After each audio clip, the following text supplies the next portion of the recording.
Wat kerstkaarsen niet, jongen?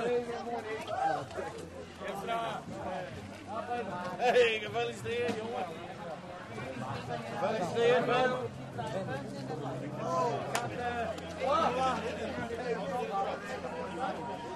Die oude noteert, hè? Van Puck. Ja, hè? Hoe zie jij dat? Ja hoor.